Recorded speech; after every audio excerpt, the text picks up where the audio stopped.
Hello students, कैसे हैं आप सब। तो चलिए स्टार्ट करते हैं एच टेट के प्रीवियस ईयर क्वेश्चंस फिर से। तो 1 to 15 तक मैं 2022 का सीडीपी का प्रीवियस ईयर क्वेश्चंस का डिस्कशन करा चुकी हूँ। आज हम करेंगे 16 से लेके 32 तक, यानी कि 2022 का ये सेकंड पार्ट है सीडीपी का। और ये पीजीटी स्पेशल है, लेकिन अगर आप तैयारी कर रहे हैं टीजीटी या पीआरटी की तो भी आप कर सकते हैं, क्योंकि देखिए वही सब टॉपिक है, बस थोड़ा आगे पीछे पूछ लिया जाता है। तो इससे पहले मैं 2023 और 22 का फर्स्ट पार्ट बना चुकी हूँ, और H TET previous year question 2023 से 21 के नाम से प्लेलिस्ट अवेलेबल है, आप जाकर चेक कर सकते हैं चैनल पर। तो चलिए आज स्टार्ट करते हैं क्वेश्चन नंबर 16 से। A type of intelligence test in which the difficulty level of questions gradually increases and the time factor is secondary. इसमें कहा गया है कि एक टाइप है इंटेलिजेंस टेस्ट का, यानी कि एक टाइप का इंटेलिजेंस टेस्ट है जिसमें क्या होता है, डिफिकल्टी जो लेवल होता है क्वेश्चन का, जो क्वेश्चन पूछे जाते हैं उनका डिफिकल्टी लेवल बढ़ता चला जाता है, और इसमें जो टाइम होता है वो सेकेंडरी है, यानी कि क्वेश्चन की डिफिकल्टी बढ़ती जाएगी लेकिन जो टाइम फैक्टर होता है वो सेकेंडरी, यानी कि टाइम को इतना आपका नहीं दिया गया कि इतने टाइम में ही आपको पूरा करना है। तो इसका क्या आंसर हो जाता है, तो इसका जो आंसर होगा वो होगा पावर टेस्ट। क्या होगा? Power test. पावर टेस्ट एक ऐसा इंटेलिजेंट टेस्ट है, जैसे कि मान लीजिए आप सुडोकू सॉल्व कर रहे हैं। सुडोकू जानते हैं ना, एक तरीके का नंबर गेम होता है, आपने कभी न्यूज़पेपर में देखा होगा, इस तरीके से ग्रिड होती हैं। तो उसमें टाइम नहीं रखा गया, बल्कि आपका सिर्फ ये देखा गया है कि अगली बार नेक्स्ट लेवल पर और ज़्यादा डिफ़िकल्टी लेवल बढ़ जाएगी, लेकिन यहाँ स्पीड नहीं, आपका टाइम नहीं चेक किया जाता। तो ये हो जाता है, इसका कहा जाता है पावर टेस्ट। कितनी पावर है एक स्टूडेंट में कि वो कितने हार्ड से हार्ड क्वेश्चंस को सॉल्व कर सकता है। इसके बाद है question number 17, that is according to Kohlberg theory what type of morality is it when morality includes self accepted moral principles। Kohlberg की थ्योरी है मोरल डेवलपमेंट की, तो उसमें ये कहा गया है कि मोरालिटी, जब मोरालिटी इंक्लूड करती है सेल्फ एक्सेप्टेंस को, कि मेरे जो बनाए जो मोरल प्रिंसिपल्स हैं वो मैं खुद एक्सेप्ट करता हूँ, मेरे बनाए गए हैं ये मोरल जो प्रिंसिपल्स हैं अपने बनाए गए। तो कब कौन सी मोरालिटी स्टेज में, कौन सी मोरालिटी लेवल में ये बात कही जाती है, तो ये कही जाती है आपकी पोस्ट कन्वेंशनल में। भाई एक होती है प्री कन्वेंशनल, एक कन्वेंशनल, एक पोस्ट कन्वेंशनल, 3 आपका लेवल दिया है ना कोहलबर्ग ने, जिसमें 6 उन्होंने स्टेजेस भी दिए हैं। तो पोस्ट कन्वेंशनल तक बच्चा इतना ज़्यादा मैच्योर हो जाता है कि वो अपने प्रिंसिपल्स खुद बनाने लगता है। यही सही है, यूनिवर्सल प्रिंसिपल्स वगैरह इसमें आ जाते हैं। तो ये हो जाता है पोस्ट कन्वेंशनल में। कोहलबर्ग की जो थ्योरी है ना, इन्हें आप एक बार खुद से सोचें तो भी बता पाएंगे। प्री कन्वेंशनल में बच्चा ज़्यादा मैच्योर नहीं होता, कन्वेंशनल में थोड़ा सा मैच्योर हो जाता है, पोस्ट कन्वेंशनल में प्रॉपर मैच्योर हो जाता है। तो इस तरीके से डिसीजन वो लेने लगता है। इसके बाद है question number 18, that is which one of the following is not A direct method for measurement of attitude. किसी का अगर एटीट्यूड को मेजर किया जाए तो एक मेथड ऐसा है जो डायरेक्ट मेथड नहीं है। तो डायरेक्ट मेथड कौन सा नहीं है, ये हो जाता है आपका प्रोजेक्शन। भाई प्रोजेक्शन जो मेथड है वो डायरेक्ट में, ये तो किसी को प्रोजेक्ट दे दिया गया, कोई किसी चीज़ को कंप्लीट करने के लिए दे दिया गया, तो एटीट्यूड का डायरेक्ट मेजर नहीं है, बल्कि एटीट्यूड पहचाना जा सकते हैं interview, directly face to face interview से, क्वेश्चन से और ऑब्जर्व करके। लेकिन projection is not a direct measurement of attitude. ठीक है, तो आंसर हो जाता है नंबर बी। इसके बाद है question number 19, that is as a teacher which of the following work would not be done by you to develop the creativity of the student। as a teacher इनमें से कौन सा ऐसा वर्क है जो आप नहीं करोगे, ठीक है, जो आप नहीं करोगे अपने स्टूडेंट्स की क्रिएटिविटी को डेवलप करने के लिए। यानी कि स्टूडेंट्स की क्रिएटिविटी अगर आपको डेवलप करनी है तो इनमें से कौन सा ऐसा काम है जो नहीं करना चाहिए एक टीचर को। क्या वो काम एनकरेजमेंट ऑफ ओरिजिनलिटी है? बिल्कुल भी नहीं भाई। एनकरेजमेंट ऑफ ओरिजिनल है अगर स्टूडेंट, तो उसको तो बढ़ावा दिया ही जाएगा। और हमसे यहाँ क्वेश्चन पूछा गया नॉट में, क्या वो है रिमूवल ऑफ फियर, फियर को हटा देना चाहिए? तो बिल्कुल हटाना चाहिए। क्या ये है फ्रीडम टू रिस्पॉन्ड, क्या रिस्पॉन्ड की जो फ्रीडम है एक स्टूडेंट की, उसको रिस्पॉन्ड की फ्रीडम को बढ़ावा देना चाहिए? ये भी देना चाहिए। तो क्या नहीं देना चाहिए?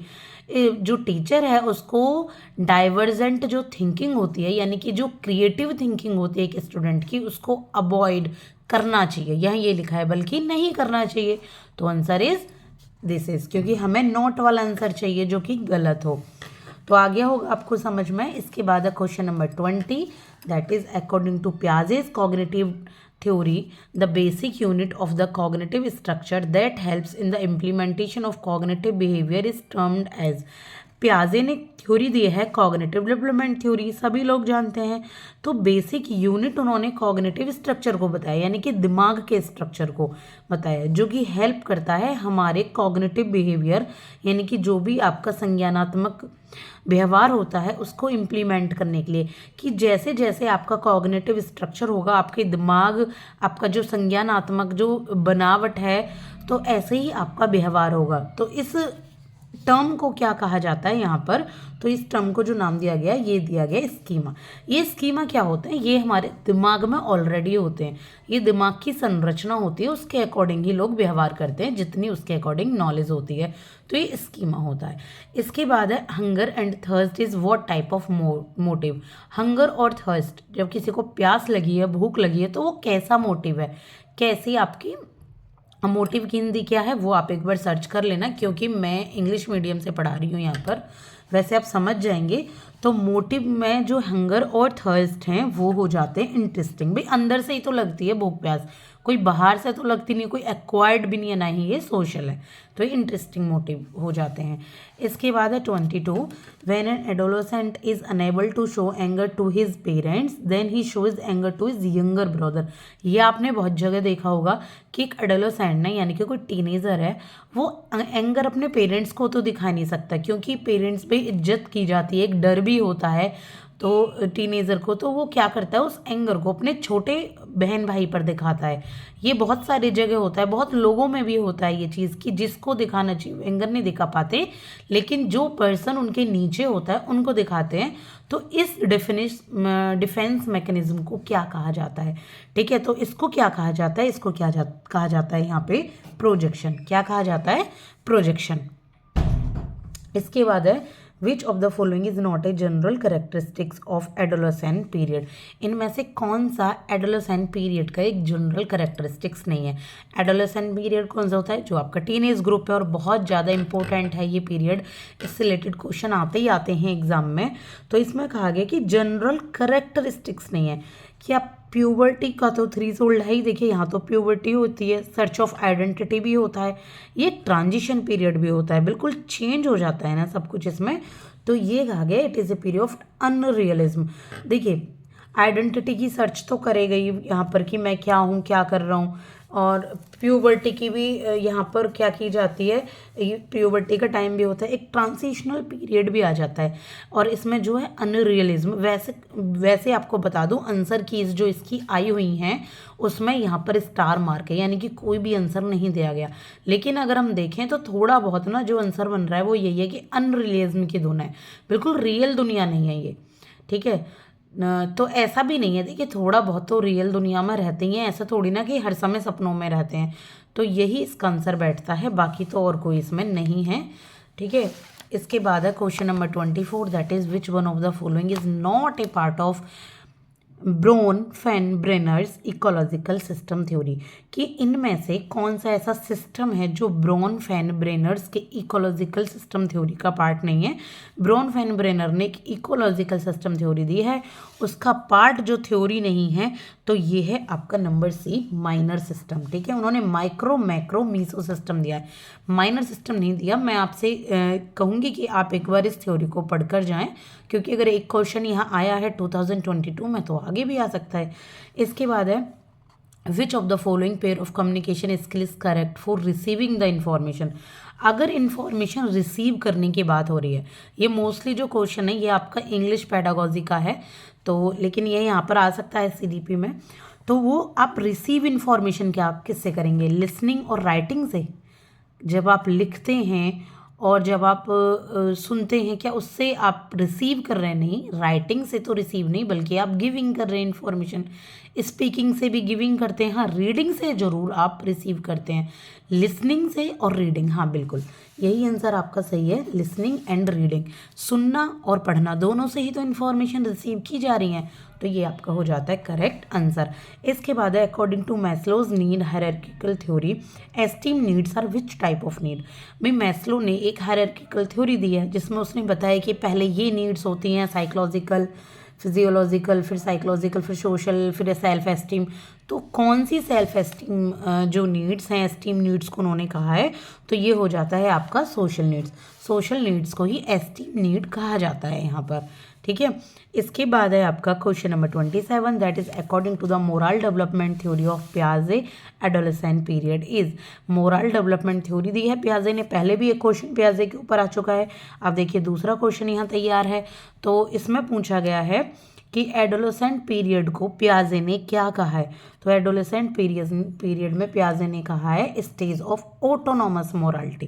भाई ऑटोनॉमस, थोड़ी बहुत जान पहचान है अपनी मोरालिटी से, थोड़ी बहुत सीख रहे हैं, तो ऑटोनॉमस मोरालिटी, अपनी एक मोरालिटी निकालते हैं ये लोग, तो ले एडोलेसेंट पीरियड का ये आंसर हो जाता है।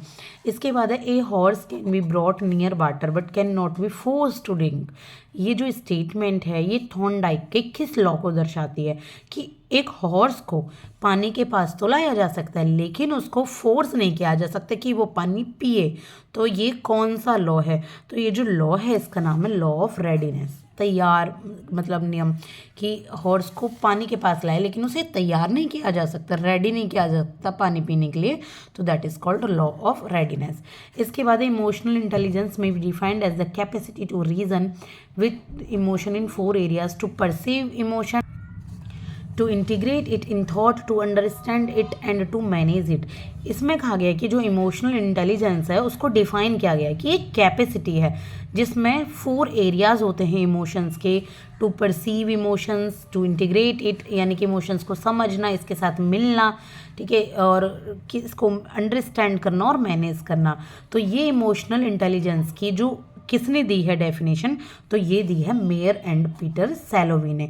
वैसे देखिए इमोशनल इंटेलिजेंस को ज़्यादातर डैनियल गोलमैन ने यहाँ पर डिफाइन किया है, लेकिन ये डेफिनेशन मेयर एंड पीटर सैलोवी ने दी है। इसके बाद है 30, that is a teaching learning strategy, जहाँ पे जो स्मॉल ग्रुप होते हैं स्टूडेंट्स के, उनमें अलग अलग एबिलिटी होती हैं, अलग अलग लर्निंग एक्टिविटीज़ होती हैं, तो किसी भी सब्जेक्ट को इम्प्रूव करते हैं तो उसको क्या कहते हैं जब साथ में करते हैं, इसको कहते हैं कोऑपरेटिव लर्निंग। यानी कि अलग अलग टाइप के स्टूडेंट्स हैं, अलग अलग कैपेबिलिटी है, अलग अलग तरीके से पढ़ाई करते हैं एक ग्रुप में, तो उसको हम कहते हैं कोऑपरेटिव लर्निंग। तो 16 से 30 तक के सीडीपी के क्वेश्चन यहाँ मैंने करा दिए हैं। पार्ट 2 है 2022 के क्वेश्चंस का। आगे मैं आपको कराने वाली हूँ हिंदी का 1 to 15 तक सारे ही क्वेश्चंस जो कि HTET के 2022 में पूछे गए थे। 2023 के मैंने ऑलरेडी करा दिए हैं, प्लेलिस्ट अवेलेबल है, देख सकते हैं। अगर आपने सब्सक्राइब नहीं किया है चैनल को तो प्लीज़ कर लीजिए, ऐसे ही वीडियोस आपको डे बाय डे मिलती रहेंगी जहां पर आपकी तैयारी में मैं आपकी थोड़ी सी हेल्प कर पाऊंगी। Thank you so much.